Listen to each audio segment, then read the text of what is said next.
Hey everybody, welcome to another Tech Digest video. I was hoping to make one a lot sooner about my EP82 Starlet GT Turbo. Kind of like showing updates, stuff that I've been doing to it. Fortunately, the car is currently down. So basically I've been having a distributor or spark issue, and I'll show you what's going on here. Excuse the dirty car and interior. I've not been using it, but yeah, I've been going through some struggles here. Let's see if I can get it started. A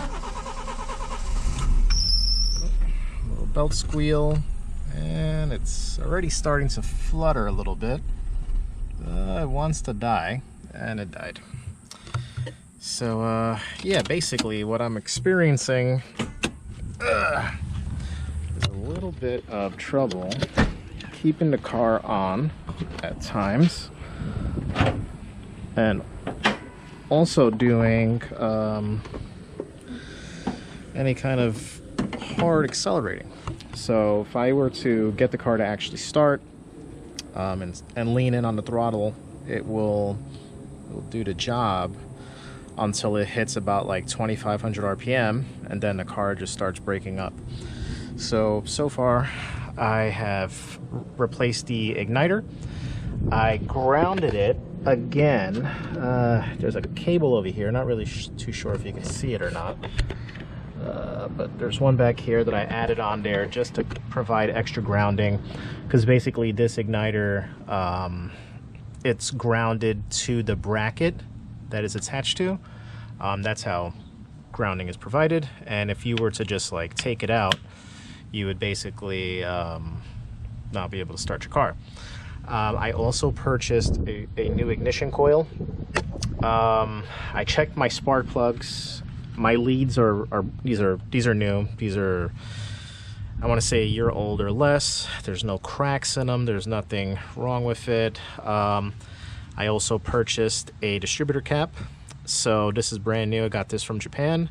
I had to wait a little while while I was also out of town to get this. So came back, had put in the new rotor, which I got off of like a 96 RAV4, similar part. Put everything back together, and was still getting the same issue. So basically I was driving it, and it just fell flat, started breaking up, and the car would stall if I were to like get down on the gas. I had to limp this baby home, which was not fun. If you notice this here, I have the diagnostic port open. So I'm going to show you the code I'm getting. So what you do is you put a wire here, E1 and TE1. That allows you to go into diagnostic mode. Before I do that, I also check timing here. I was scared that the belt slipped, but it wasn't that. Nothing's wrong with the timing. So it was changed at 100,000 kilometers, which is just before I bought the car. I'm assuming they did that as a service before the car was sold. And I did check the belt underneath the car when I was taking off the covers, and the belt looks good. So let me get my trusty little wire. This is my test wire right here. So just gonna jump these two real quick. I'll show you how that's done. All right.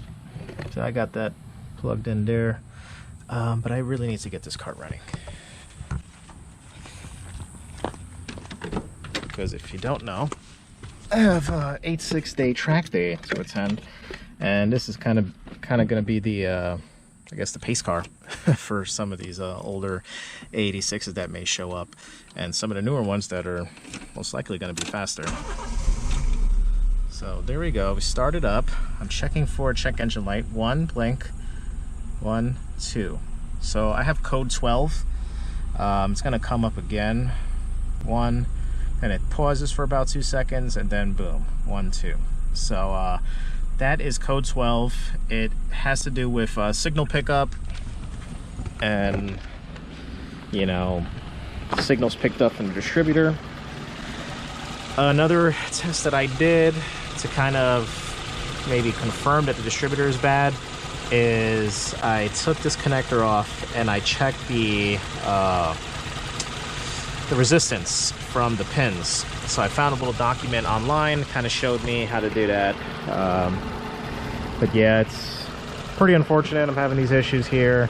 Another quick note, if you don't already know, if you do want to set timing on this engine, you would loosen up these two 12mm bolts right there.